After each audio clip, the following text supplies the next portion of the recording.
We can't begin this way. Oh, but we can, Brad. It's not just a journey, it's a pit stop on the highway of Hollywood legends. Jesus Christ. Ask me how I get this good. Oh, you can blame it on my attitude. Yeah, okay, baby, that's just my attitude. Yeah, I don't blame it. If I was you, I'd probably be getting mad too. Oh, I know now, baby, that ain't no better dude. Yeah, that's just my attitude. Yeah, okay, hey, that's just my...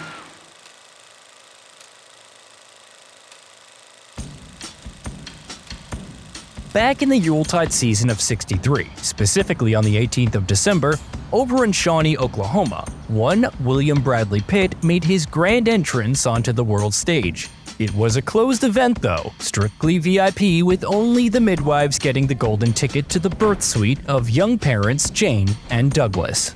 Papa Douglas helmed a trucking company. Mama Jane occupied a prestigious seat on the school board, and also managed to produce two more starlets, Doug and Julie. Let's hit the fast-forward button.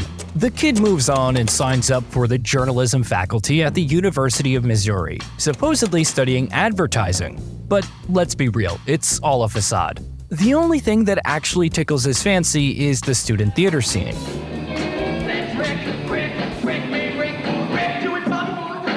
With his acting itch growing stronger, he bails out just 2 credits short of graduating.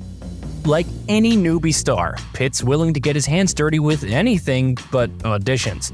By the crack of dawn, he's revving up a truck, schlepping fridges across town. When night falls, he's suited up in a limo, playing chauffeur to a troupe of exotic dancers. As for that first acting gig, well, let's just say it's not something you'd slap on your resume. Brad's strutting around in a funky chicken suit, ruffling his feathers for the crowd outside El Pollo Loco. Pitt found his first true break courtesy of a pal who brought him along for an audition as a scene partner. Maybe that ex-pal was kicking himself now, as it was Brad who caught the agent's eye. And so, after half a year suffering, toiling behind the wheel, and donning peculiar costumes, the lad inked his first acting contract and began to suffer in the world of cinema. Brad starts his Hollywood journey in the crowded comedy Hank. A full-fledged role? No, more like a Where's Waldo challenge. Next, he gave his moment in the sun in the soap opera Another World. Now, fast forward to Dallas, where Brad steals the show and hearts as a leading actress lover. 4 episodes, 1 steamy scene, and boom!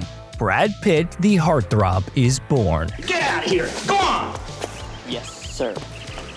Brad's early days in Hollywood were nothing out of the ordinary. His big selling point to casting directors? The hair. They went gaga over his due, landing him in a parade of 2-bit roles in B-movies and TV soaps. Now, you didn't technically know how to act. No, and all the mistakes are documented on film, which I kind of get a kick out of because, listen, if anyone does want to get started and they lose faith one day, all they got to do is watch one of the things I hopped on in the beginning. It is bad. Thank you. Thank you. No, thank you. No. So, imagine Brad Pitt wrote a book called How to Act Badly 101. Out of that whole mess, 2 flicks sort of stand out, but mainly because of the shenanigans that happened off-camera. First, we got Brad Pitt's leading role debut. Director Božidar Nikolić chose him over 400 other wannabes. The thing that got Brad Pitt the gig? His eagerness to hoof it to Yugoslavia for 2 months for a paycheck of $1,500. The best thing to happen to the dark side of the sun was losing all of the footage in the Yugoslavian war. No. They found the film 8 years later, and voila, the '97 audience got a taste of Pitt's drama debut. Then there's this other flick, Too Young to Die, that's just as overdramatic in title. It's about some jailbird chick telling her sob story with Pitt playing a clown version of a junkie. And boy, Juliette Lewis, just 17 and she's already the star of the show. Really good one, you know. Despite having a relationship on screen that could give you nightmares, Brad and Juliette decided to give it a go in real life. Their age difference could make you break into a cold sweat. But in the 90s, the journalists ate it up like ordinary romance. Their love story was scripted alongside their skyrocketing careers, so it was a frickin' double feature. How'd you know that? So, Lewis scores a ticket to Scorsese's Cape Fear while Brad gets under the sheets of Thelma and Louise. Ladies, gentlemen, let's see who wins the prize for keeping their cool. Simon says, everybody down on the floor. We're talking all-star casts and an international release. Same year, Pitt thinks he'll double down on the good times, sign up for a musical drama, Johnny Suede, and man, it bombs. This movie tries to be this high art but ends up looking like a garage sale Picasso. But if you're into this stuff, you get Nick Cave and a "who's that guy" moment with Samuel L. Jackson. I seen a cat cut half in two once. You saw it happen? No, but I seen him put him in two bags, though. All right, boys, let's make some music, huh? And Brad, he keeps taking his show on the road with more leading roles in offbeat flicks. But the tale of how he ended up in Cool World? That's best told by the ringmaster himself, Ralph Bakshi. So I want Brad Pitt to work for Cool World because it reminds me of James Dean. I went to the producer and said I want Brad Pitt, and they said, who's Brad Pitt? To take Brad, I had to make Kim Basinger, who was a great actress, but not a hot chick. Not a hot chick cartoon girl. Okay, so Kim Basinger, tag teaming with producers, nudges Bakshi to ditch his dreams of an 18+ Who Framed Roger Rabbit. Crazy doodle bit. The film was a box office Titanic and, unfortunately, was Bakshi's last animation feature. 92 would have been engraved in Pitt's mind as the year of cinema catastrophe if not for Robert Redford baiting him with a fishing rod.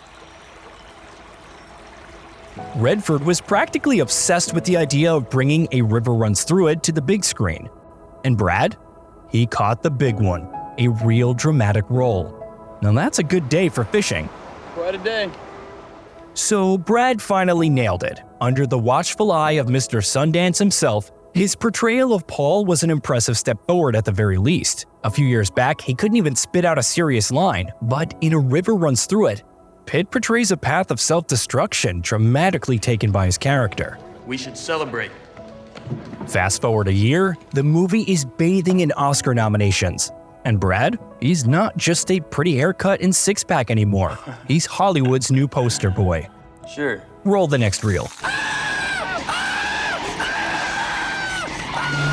We got him paired up again with Juliette Lewis, this time for the $7 million studio thriller California. Lucky for you to take all kinds of California. Here's the funny part. The director brought in Juliette because she dazzled him in Too Young to Die, but somehow he drew a blank on her co-star. He picked Pitt based on his performance in Thelma and Louise and only realized Brad and Juliette were a couple and former co-stars when shooting started. In this flick, Brad morphs into the embodiment of evil, disguised as a dirt-smeared hillbilly. Thank you, bitch. His transformation, while impressive, wasn't what the director had in mind. He was thinking more Martin Sheen from Badlands, but hey, California raked in the reviews and the box office. The cherry on top? The on-screen success was a little tarnished by his off-screen breakup with Juliette. Rumor mill says the too real acting and too much dedication took a toll on their romance. Next up, Brad lands this gig that's more of a cameo but ends up being the thing everyone remembers him for. Tony Scott chose him to play this dude named Floyd in True Romance, a film we gabbed about when we covered the Tarantino biography. Now, it's supposed to be a gag character, but Pitt goes method and morphs Floyd into this whole new dude that Quentin absolutely loves. You guys want to smoke a bowl or? Oh. Now Brad's career is skyrocketing. We can't begin this way. So he's cast in Interview with a Vampire, right? And he's psyched because he loves the book and wants to play Louis. But then the script comes in, and it's all about Lestat, Tom Cruise's character. Oh, yes! This calls for a celebration. The real kicker, though, was this super awkward scene where Louis kisses Claudia. Kirsten Dunst, just a preteen at the time, was about as excited as a Star Wars fan at a Star Trek convention. It was just like, it feels awkward. I mean, I'm 12 and he's like 31 now, and it's like he's a man, so why would I enjoy kissing? Brad felt the same level of cringe. At the end of it all, their blood, sweat, and weird vampire kisses paid off. Interview with a Vampire didn't just succeed, it topped the list of the highest-grossing vampire movies. It would have stayed on top too, if some sparkly vampires hadn't sent a bunch of moody teens into a bloodsucker-loving frenzy. Avant-garde. Despite all the glory, Pitt's misery marathon continued. His next stop was Legends of the Fall. Pitt's supposed to be stoked, right? He's working with Sir Anthony Hopkins, and he's got a shot at the Golden Globe for Best Performance. Now, for any sane actor, this would be like winning the lottery. But nope, Pitt's not feeling it. He's as downbeat as a film noir detective.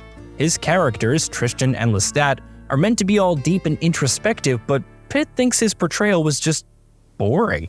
Did I damn everybody around me as well as myself? Brad continued his streak with his next film. During an action-packed chase scene in Seven, his hands had an intimate encounter with a car windshield. The result? Sliced nerve and the bone almost making a cameo. Post-surgery, the hand was mostly out of action, so the director does a rewrite, incorporating Brad's bandaged hand into the storyline. But let's take a few steps back. David Fincher, still nursing battle scars from the Alien 3 shoot, where he'd been kicked off set 3 times, was not allowed to shoot episodes he considered key and, in the end, was denied the right to the final cut of the film. If it hadn't been for the support of Sigourney Weaver and one of the producers, this miserable experience would have been his last in Hollywood. But, lo and behold, Fincher gets a second round in the ring with full creative control and a script that's got a serial killer playing Sin Bingo and 2 detectives hot on his trail. Excuse me, sir. Are you by any chance a serial killer? Let's gab about the cast. Our dynamic duo, Brad Pitt and Morgan Freeman. They ain't your typical good cop, bad cop act. No siree, not like the yin and yang in Lethal Weapon. Nope, they flip the script right from the get-go. Our guys act like they're in an old-school theater piece, spouting off 2 pages of the script in one go, no cuts. I've just never seen it done that way before. By the way, Brad and Morgan convinced the studio to get Kevin Spacey on board for Seven, despite the fact that his fee alone could finance some standalone flick. Well, that was money well spent. But hey, it paid off. Yeah. Seven topped at the American box office for 4 whole weeks and snagged the title of the 5th highest grossing film of the year.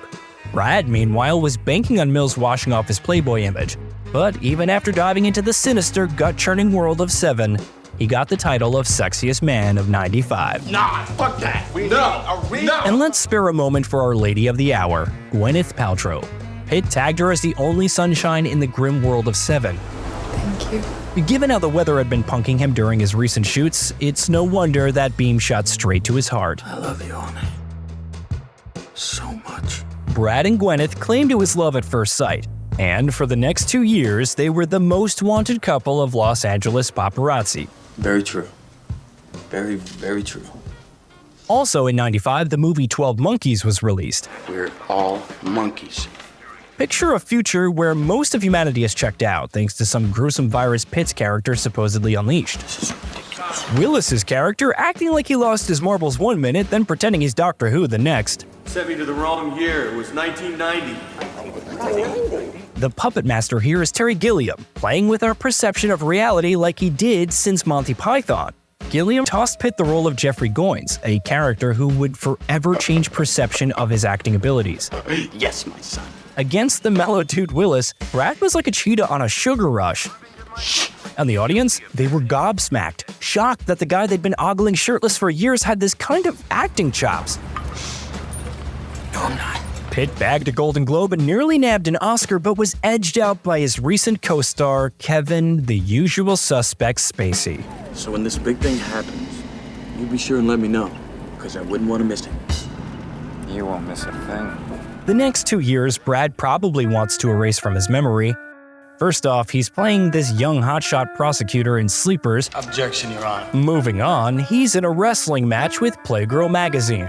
They thought it's cool to run his birthday suit photos without permission. He won the case, but of course the images had already made their way onto the internet. In the middle of this mess, he and Gwyneth Paltrow decided to break up. You'd think his next flick, The Devil's Own, might help to reboot, but no, it felt more like a red carpet to hell itself. Let me paint you a picture. Solid cast, fat budget, yet even before the cameras started rolling, everyone had this creeping suspicion that they had bought first-class tickets on the Hindenburg. The film tanked hard, and so Brad added another souvenir to the Hollywood Hall of Shame.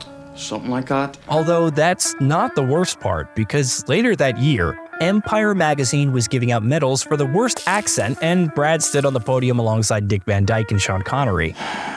In my humble opinion, this is ridiculous. This was all thanks to his gig on 7 Years in Tibet. a biopic of Heinrich Harrer. Harrer is a guy who climbed mountains, escaped POW camps, became BFFs with the Dalai Lama, and fought for Tibet. The cherry on top was that Brad got banned from China for life. Which is fine. Just before the premiere, journalists dug up that Harrer had once been a part of the SS. Yep, our mountain-climbing, Dalai Lama-loving hero wore a Nazi uniform to his wedding. Why is that always a problem? But hey, no proof of war crimes, and Dalai Lama says he's cool, so fast forward to the promo tour, and people are asking Brad his views on Tibet. His reply? Who cares what I think China should do about Tibet? I'm a fucking actor. I'm a grown man who puts on makeup. Who knew Brad was such a philosopher? Next, we got Meet Joe Black, where Brad reunites with Anthony Hopkins and feels like he botched his role. I mean, who knew playing Death on Vacation could be so tough? Really? Why? It seemed too distant, too surface level, like he was floating through scenes rather than diving in deep. How the hell do I play Death? It's not like you can do research. It's not like you can go to a morgue and have some conversations. I mean, the critics weren't totally put off, but the movie itself crawled at a snail's pace. The audience agreed, giving the movie a pass. are you sad, Bill? Yes, I am. But then Cupid's arrow strikes when Brad's agent plays matchmaker, landing him a dinner date with Jennifer Aniston. Tabloids went nuts. Everyone adored this couple. They tie the knot, Brad does a fun stint on Friends, and life seems peachy. Until it wasn't, but we'll talk about it later. I'm sorry, do you have a problem with me? I don't know. Do I? Do I? I think you do. Meanwhile, Brad bounces back in David Fincher's arms. That's right. Hey, hold up, just a hot minute here. Before we dive headfirst into this kooky rabbit hole, let's just take a moment to remember the numero uno rule of Fight Club. First rule of Fight Club is you don't talk about Fight Club. If by some cosmic misfortune you haven't yet basked in the glory of this silver screen delight, stop everything and right that wrong. Okay. You promise? Yeah, I promise. Promise. I just said I promise. What? It's 3 times you promise. So let's get started. Brad Pitt, our leading heartthrob, played Santa by delivering the script to Helena Bonham Carter and sweet-talking her into giving it a chance. The gal was hooked. The script was captivating, and her shenanigans with Pitt were as entertaining as a circus act. However, as much as the audience may be embarrassed by their laughter at Tyler and Marla's scenes, the main event was the bromance between Pitt and Edward Norton. Brad's very first day on set was the projection booth scene. What a way to start his journey into dirt and psyche. Why would anyone want this shit job? Because it affords him other interesting opportunities. Like splicing single frames of pornography into family film. But hey, let's dive into the scene in a good old linear fashion. At first, Durden pops up for blink and you'll miss it moments at the office, the hospital, and on a hotel TV. The first on-screen fight was as real as it gets because Fincher told Norton to let Pitt have it. So what we got on film was a genuine off-the-cuff reaction, the kind that makes movie magic. Motherfucker!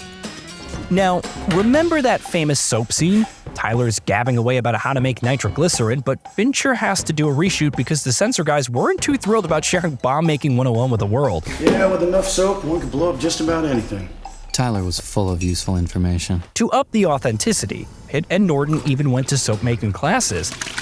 You'd never guess this when seeing them flex their muscles in the ring after learning boxing, wrestling, and even going through some tough UFC training. They even analyzed dozens of real fights. In one of them, Brad sees a sneaky low blow and decides that's how Tyler's gonna win one.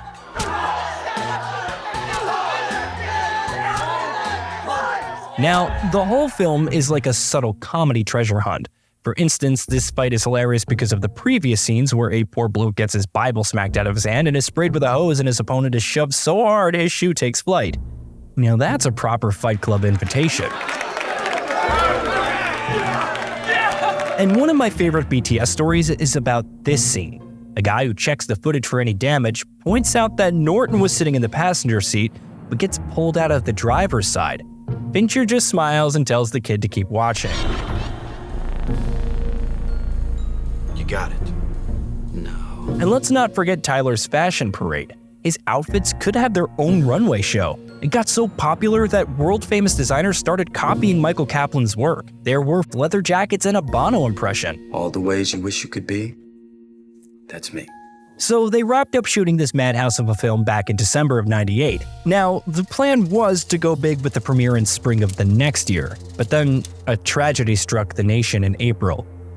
Columbine, one of the bloodiest school shootings in the US history. The studio decided to push the pause button on our psycho soap makers wanting to blast the world. Suddenly, the whole black comedy vibe started to seem a bit off. People took the movie's ideas and its philosophical ranting seriously, and the creators were even accused of having fascist views. Unfucking-believable. They released Fight Club in October, but it seemed the world wasn't quite ready for it yet. For a film that's now got a cult following, it's crazy to think it's barely grossed $100 million worldwide and was forgotten at the award ceremonies. Very, very pissed off. But hey, they did keep the first rule of Fight Club, right? You do not talk about Fight Club. The weirdest part? Brad raps on one cult classic and immediately hops to another. Pitt had a major fanboy moment over Lock, Stock, and Two Smoking Barrels, so when he heard that Guy Ritchie was stirring up another masterpiece, he was all in, practically begging to be a part of it. Really? Now imagine being a rookie director getting an offer from a Hollywood big shot, a legendary Oscar nominee no less. You'd be crazy to say no, even though truth be told they hadn't quite worked out a role for him yet. Something that I was going to be very cautious about was it looked like we were getting a big American star and putting him in a small English film just for the sake of putting bums on seats. Now, of course that's the case. Ritchie was upset that in Pitt's first scene, the audience didn't catch the joke. Maybe a piece of toilet paper would have added some clarity, and sorted the hygiene too. Did have a shade. Now, the first punch that smacks into Mickey's jaw, it's straight out of Indiana Jones. By the way, Pitt's going all in doing his own stunts, even if his stunt double had to go at them later. But Brad's falls were so good that in the final cut, the stunt double got no screen time. Brad's talent truly shines during a field negotiation scene. His reaction, his nervous laughter, his tussle with a dog, that's comedy gold.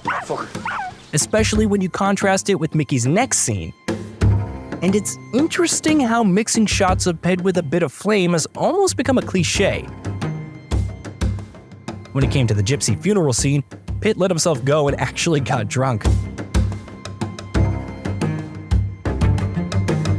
Come the finale, he's covering the ring in sweat and fake blood like a pro. Probably the only actor who got to shoot a boxing match scene underwater.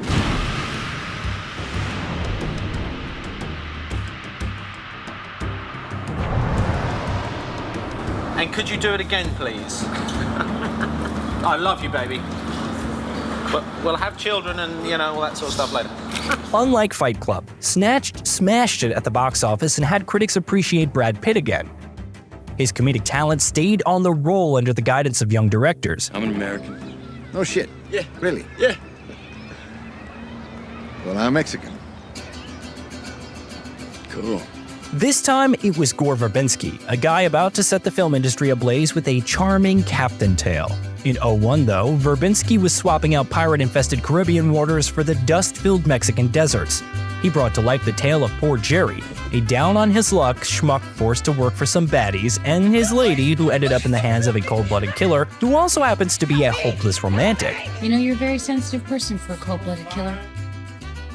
Thank you, Sam. The thing that hits you right between your eyes is the heavyweight cast. Too damn big for a simple crime comedy. What?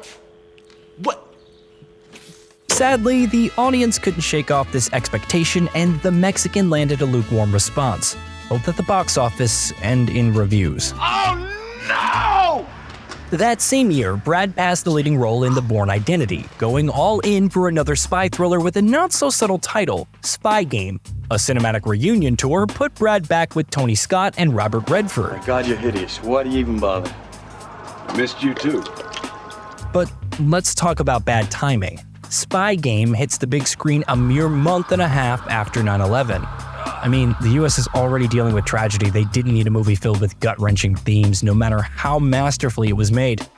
But Brad didn't have time for disappointment. With only a week after wrapping up with Redford, he was off to join the Ocean's 11 gang. Imagine this. You're looking at a remake of a groovy 60s crime comedy. Well, their mission? To pull off the greatest Las Vegas heist ever, targeting the vaults of the Bellagio, the Mirage, and the MGM Grand. The redo idea had been floating around since the 80s, but it only got rolling into the 21st century. Exactly. In walks our golden boy, Steven Soderbergh. Fresh from his Oscar party and currently Hollywood's most wanted man behind the lens. And with George Clooney wanting to play the leading man, our director got a star-studded ensemble that was off the charts. It's too bad that he couldn't draw real talent to this film, and it's a bunch of no-names and hacks, but they're doing their best. Well, yeah. Now, to join the club, every cast member took a pay cut. But Pitt, he has a plan. He's making up for the missing zeros on his paycheck by stuffing his face with burgers and fries in every scene he can. You see, the guy is so busy he skips lunch, so he thought, why not have Rusty do the same? It's like Pitt's very own method eating. But even geniuses regret their brainwaves. In one scene, Rusty and Linus are spying on the casino owner, and Pitt had to chomp down a royal shrimp for 40 takes. You suicidal? Back to the movie, Soderbergh spun real-life cinema magic. The dude's working on a whole different level with this intra-frame editing, either slashing a truckload of action in a single shot or linking shots together with some smooth camera moves instead of typical film cuts. We're used to long shots, but ones that cram in this many locations, characters, and events?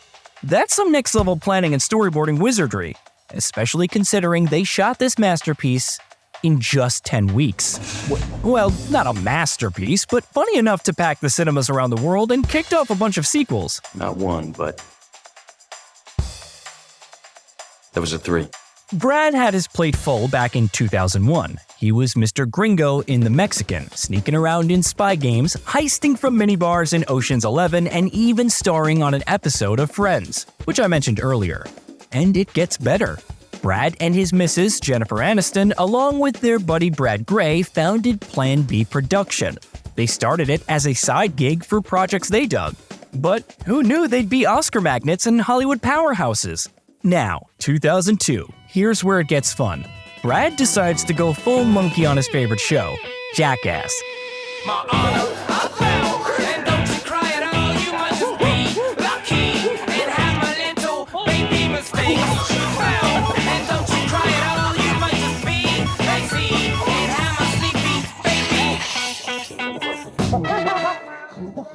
Fast forward to 2003. Brad's got his vocal cords working overtime. He jumped aboard the animated flick Sinbad, Legend of the Seven Seas. Pretty cool, huh? But that ship hit an iceberg, a massive flop that made DreamWorks Animation sink. After one last fiasco after Road to El Dorado, they were forced to sell the company, and the new owners stick to computer animation to this day. Whose idea was that again? But don't shed a tear for our boy Brad. He had another blockbuster year right up his sleeve. Okay, picture this. It's 2002 and David Benioff, you know, the Game of Thrones guy, but this is before he conquered TV. He pitches Warner Bros. His version of the Troy story. They bite because they've got this director Wolfgang Peterson at the helm, a dude who knows how to make money at the box office. Everything's groovy, right? They've got a mega budget, top-tier actors, some pretty locations in Morocco, and then bam, reality checks in. Because of the upcoming Iraqi war, Al-Qaeda's threats are making all of North Africa not so well suited for guys from Hollywood. So they head to Mexico, switching couscous for tacos. It's not what I wanted. Now it's a wrap, almost, with just Achilles vs. Hector's showdown left. But Brad, he's playing Achilles, trips up, and get this, tears his Achilles tendon. Ouch, right? And if that wasn't enough, 2 days later, Hurricane Marty goes all Gone with the Wind on the set. And we decided there's no other way than rebuilding the whole set again. Takes him 3 months to rebuild. Despite all this, Brad Pitt's gone full-on demigod, sporting a physique that would make even Zeus jealous, all before he's hit the big 4-0. Despite all the drama, Troy rakes in $500 million, becomes the first big win for Pitt's fresh-out-of-the-oven Plan B studio, and fattens Pitt's account by $17 million. But both Warner and our lead hero aren't feeling the love. Warner wanted more cash, and Pitt admits he ain't crazy about his own performance or how his character turned out. He's a complex character kind of guy. but he knows every gig can't be a Fincher flick. All the ways you wish you could be, that's me. But looking on the bright side, the same year he reprises a role that, while not Oscar-worthy, was a real challenge for his stomach. Exactly. Thank you. Alright, so check this out. There's a sequel coming, one that nobody ordered but still didn't make anyone want to hurl. Okay then. Good. I think it was a contractual thing for everyone because no one wanted to work with each other, but our arms were twisted, really. Oh, you mean the story? In the story, why do we get back together? And who could forget those steamy scenes with Catherine Zeta-Jones? They sparked so much chemistry, it could power a small city. That level of heat was only toppled by a movie that Jennifer Aniston probably wants to set on fire. I can't talk about it, and I can't talk about why. After The Bourne Identity smashed it at the box office, director Doug Liman looked set to be stuck in an action flick pigeonhole. Then, along came Mr. and Mrs. Smith, an action comedy that started life as a riff on a TV series that didn't exactly set the world on fire. First day on the job for Brad and Angie, a therapy sesh with a family shrink. They'd never met before, so they really nailed that frosty vibe that couples usually do in the therapy room. I want good things for her, but there are times. What is that called? Marriage. Now, Lehman had no grand plans for a comedy. The guy was more into bullets. But Brad and Angie, they sprinkled in just the right amount of giggles to their high-octane love story. If you don't like him, we can take him back. Okay, I don't like him. You'll get used to him. About the home tension, it wasn't just acting. The whole house was built from scratch, all designed for a shootout. Places that would get blown up or take a bullet preloaded with explosives. So Brad and Angie were chatting surrounded by walls that could go kaboom at any moment. Are you kidding me? And while you might think the result was fan love and the most lucrative project in both Jolie and Pitt's careers, the real bombshell dropped later. Out of respect for Jennifer Aniston, Brad, and Angelina, let's not dive into the rumors swirling around their personal lives and stick to the facts. In 2005, Aniston and Pitt called it quits, and a few months later, the public got wind of his romance with Jolie. Very well then. Alright folks, we've covered all this Brangelina story in her bio already, so let's focus more on the movie-making stuff. Now for Brad's next venture. He tackled Alejandro González Iñárritu's moving drama, Babel. The movie weaves together four seemingly unrelated stories into a tale about how guns make life suck. Brad's role? Straight-up Shakespearean tragedy. His talent even got some proper attention for the first time in 10 years. But at the Golden Globe Awards, he got robbed by Eddie Murphy. I'll be damned. That's nice. Yeah. Thank you so much. So what's Pitt do next? Well, he flexes his acting muscles and dives into Danny Ocean's third heist adventure. I was really hoping to avoid that this time. Ocean's 13 tied up the trilogy in a neat little bow and made a killing at the box office. And Pitt, he's off again, gunning for the top spot of dramatic Everest. Alright, so back in 2004, Plan B and Warner Bros. Got their hands on the rights to The Assassination of Jesse James by the coward Robert Ford. Brad Pitt, being all about the character deep dive, wanted to go full outlaw playing Jesse James, the head honcho of one of the Wild West's most infamous gangs. I mean, who doesn't want to play an American Robin Hood, right? Hoping that's safe. But get this, the film itself was more two-faced than Harvey Dent. Exactly. On one side, Pitt's sure this Jesse role was the best he's ever done. On the flip side, it made a measly $3 million at the American box office, a tenth of what it cost to make. My theory? Warner Bros. Was hoping for a popcorn action flick, not the sweeping 3-hour period drama they ended up with. How'd you know? Fast forward to the following year, and Brad finds himself in this bank ad directed by Wes Anderson. Next, he jumps into the absurd kingdom that is a Coen Brothers film. Oh my God. Shh. Oh my God. The Coens give us a whole new Brad, turning Tyler Durden and Achilles into fitness guru Chad Feldheimer. The Coens' parade of fools and awkward coincidences paid off, pulling in box office bucks, nabbing a Golden Globe nom, and catapulting Pitt further into the roster of top-tier directorial collaborations. His next pit stop? Act 3 of the Brad meets Fincher bromance, where we're served up the trippy, curious case of Benjamin Button. I hear you're so old, isn't it? You're just fooling everybody. This isn't your usual Hollywood gig. It's based on a story by F. Scott Fitzgerald, but the scriptwriters went freestyle and kept just the main theme. Imagine a guy who ages in reverse. That's about it.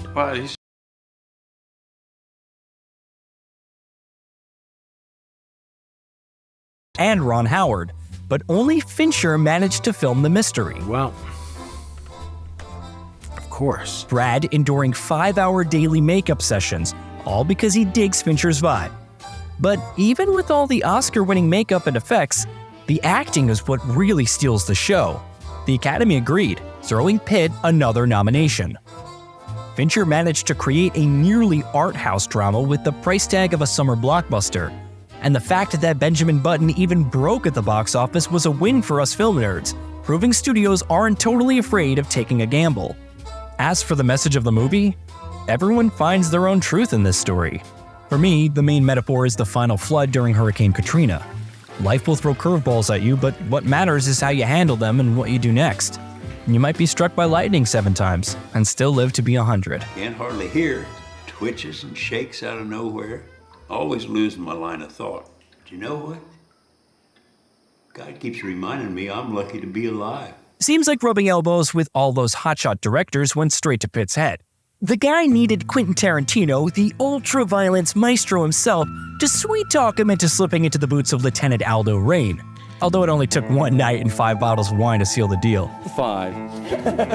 And apparently I agreed to do the movie because 6 weeks later, I was in uniform and I was Lieutenant Aldo Raine. So. My name is Lieutenant Aldo Raine, and I'm putting together a special team. And I need me 8 soldiers. Spoiler alert, Pitt was game from the start. So I remember you were going over, you were saying, I'm going to see Brad in a couple days. I'm like, what? I'm sorry, what? That was just protocol. I was already in. Just an excuse to go drink. Can't blame the guy. Now, let's jump back to the cinema stuff, because we're talking about a Tarantino flick here, folks.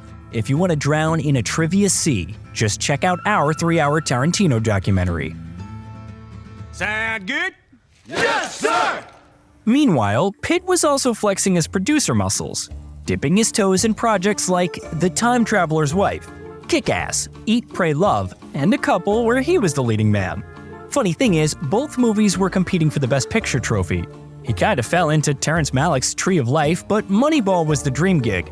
And folks, keep your soda handy, we're going to unpack this piece by piece. Yeah. Terrence Malick. Man, he's like the Bob Ross of filmmakers. He's got the same tools as everybody else, paints, brushes, cameras, actors, but Malick is creating these happy little accidents that are totally different. It's like he's painting with the colors of the wind or something. It's pure magic. Now, like with any badass artist, your everyday Joe might look at it and go, pretty, but what's it mean? Think about it. On set, Brad turned into a 1950s drill sergeant prepping his kids for the war that is life. You don't want to fight. You don't want any trouble. The minute you see him blink, crack him. The Tree of Life is essentially Malick's trip down memory lane. Dude rents a whole neighborhood, flipping it back a few decades. If he followed us out, there'd be a 50s car parked in either way and maybe 2 kids jumping rope all day. You know, just in case he had wanted to shoot that way. Tree of Life had Cannes Standing Ovation moment, Academy Award noms, and almost made bank at the box office. As for the audience's reaction, let's just say some theaters had to post no refund signs. You can't say folks weren't warned about the ride. You're kidding me, right? You're kidding me. Moving on to the second flick that snagged an Oscar nod under Pitt's watchful eye, Moneyball. But what's the secret sauce in this sports drama? Well, there are a few things. First off, it's got that classic underdog story. There are rich teams, and there are poor teams. Then there's 50 feet of crap. And then there's us. It's like the Rocky of baseball, minus the boxing gloves and the mumbling. Thank you very much, I appreciate it. Then there's the ensemble. A bunch of faces you wouldn't expect in a sports flick. And Pitt and Hill popping off as this odd couple comedy act. This better work. I'm just kidding you. Sure, hardcore baseball fans might find a few foul balls in the story's credibility, but come on, it's not a PBS documentary. The real indication of success? The film scoring big outside the US, where folks are as familiar with baseball as Americans are with the metric system. It's a metaphor. I know it's a metaphor. Funny thing about statistics, ready? Turns out 130% of you watching this are not yet subscribers. How's that for Moneyball math? Help us swing for the fences and hit that subscribe button. And that's what I want. Next up, 2013. Pitt sharing screen time with James Gandolfini again, who seems to have a lock on playing hired guns whenever Brad's around.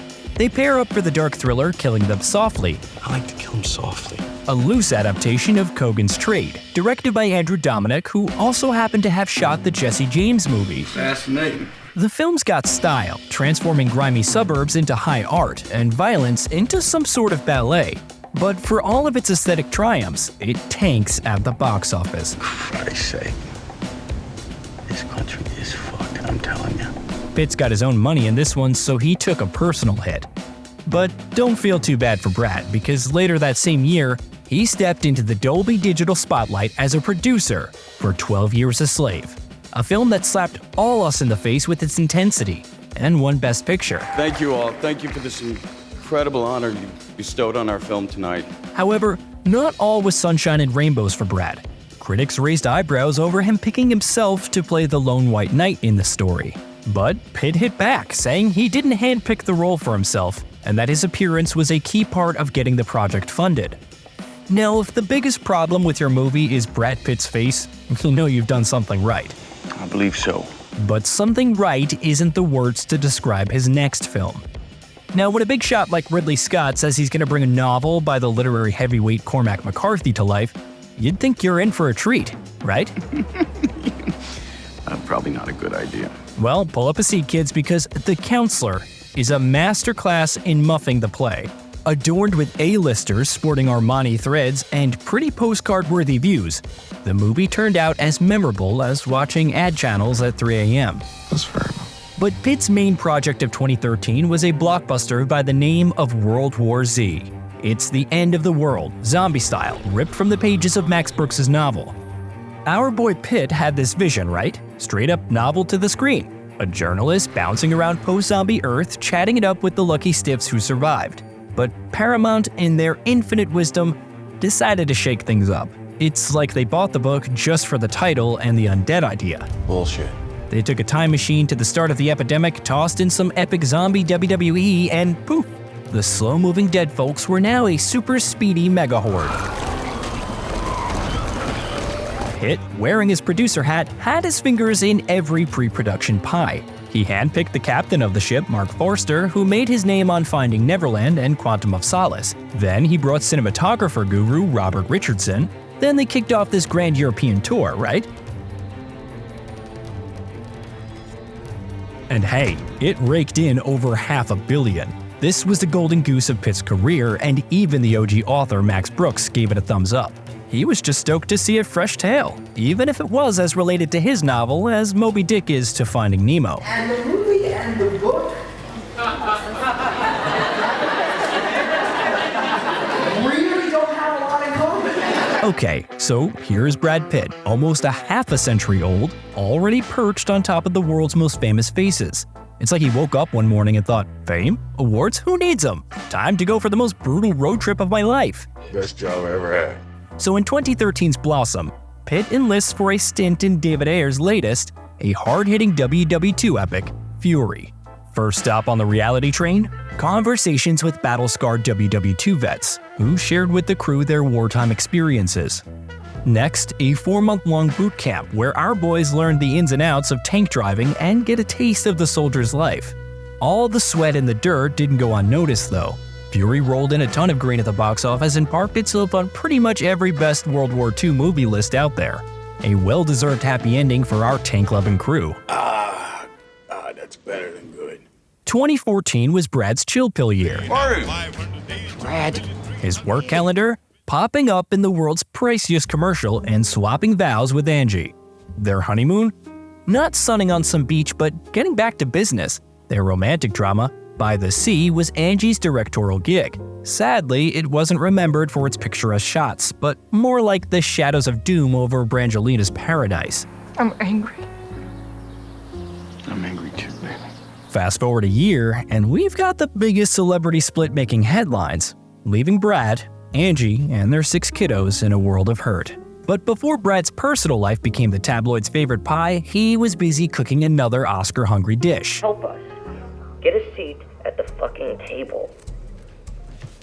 It's a pretty ugly table, guys. After Moneyball hit a home run, his production house Plan B, alongside Paramount, was scouring for another Michael Lewis novel to adapt. They found their golden goose in The Big Short, a raw expose of the 2008 financial crisis that not only predicted the collapse, but made a few smart guys really rich. And despite its wild mix of drama, humor, and zany celebrity cameos, the film stuck to its guns, delivering a painfully real depiction of events. Seeing it rake in Oscar nods and a fat payday at the box office was just the icing on the cake. That's our Brad. Just don't fucking dance. Also, in 2015, Pitt embarked to another movie based on a true story. Plan B went shopping and came back with The Operators, a journalistic exploration by Michael Hastings of General Stanley McChrystal's action-packed stint in Afghanistan. So they crafted the larger-than-life character of War Machine as a riff on the general, with Brad playing the role. This wasn't just a war movie with laughs, it was a political satire that even managed to get a few chuckles out of the stone-faced folks at the White House. Together, we build Afghanistan into a free and prosperous nation, free from fear and conflict. Then, Brad took on 2 more gigs with cult directors. First up, he stepped into Morgan Freeman's shoes, providing the voiceover for Terrence Malick's IMAX spectacle, Voyage of Time. Not long after, he shook hands with Robert Zemeckis to dive into the thrilling waters of Allied. So, they start to shoot this Mr. and Miss Smith with more espionage and less Jolie in front of the blue screen. It's kinda Zemeckis' favorite playground. Robert always has been this graphical whiz kid, right? Always up for a challenge to move the industry forward. But in this case, in my humble opinion, it was like shooting Lawrence of Arabia on a sandbox. Yeah. Once filming wrapped, Brad took a well-deserved break to focus on his family and the ongoing divorce saga. Cut to 2018, and Pitt steps in the superhero universe for a blink-and-you'll-miss-it moment in Deadpool 2. Really? What was shooting that like, and how did they pitch it to you? What was shooting that like? Pretty much the easiest thing I've ever done. Fast forward to the next year, and lo and behold, Tarantino spits out another cinematic gold nugget. And it's not just any nugget, it's one of his top 9 masterpieces.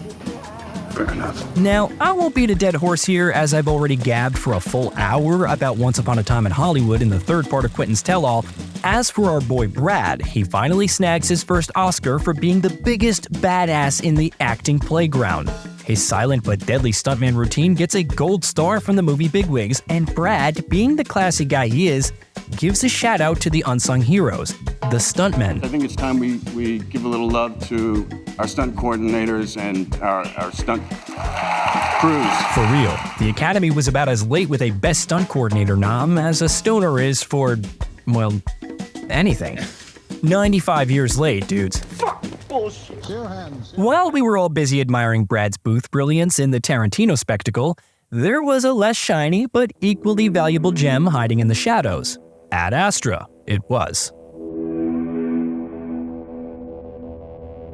Brad and James Gray were kind of like those high school pals who wanted to start a band for years, but life got in the way. So, 2019 rolls in, and the cosmos finally gave a thumbs up to our dynamic duo. They presented Ad Astra, an interstellar voyage which was like a cosmic cocktail of Apocalypse Now and Space Odyssey. In this cosmic opera, Brad was flanked by stellar support acts like Ruth Negga, Donald Sutherland, and Tommy Lee Jones. Despite this star power, Ad Astra didn't have the gravitational pull at the box office. Slow, meditative plot lines with themes that can come upon stone Neil deGrasse Tyson podcasts don't usually get people queuing up for popcorn. I think it's despicable. So, next, COVID happened. You remember, the one that tied up the world's plans in a neat little bow of chaos. But even COVID couldn't keep him from jumping back into the mix with his buddy and stuntman turned director, David Leitch. Thank you for taking the job on such short notice. I am ready. You are getting the new and improved me.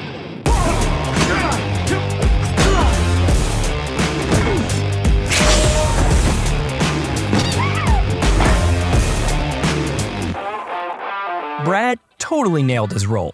The ladybug looked like Jeffrey Lebowski had suddenly become the next Bond. You look like every white homeless man I've ever seen. Okay. Originally, Lady Gaga was slated to be a sidekick, but she had to bail for House of Gucci, so Sandra Bullock stepped in, marking her first on-screen collab with Brad. Well, how do you know it's a bad thing? And while wrapping up the finale, Sandy asked Brad to join her in her next cinematic endeavor. As a result, Pitt gifted the best 20 minutes of comedy gold to Lost City. I'm getting you out of here. Why are you so handsome?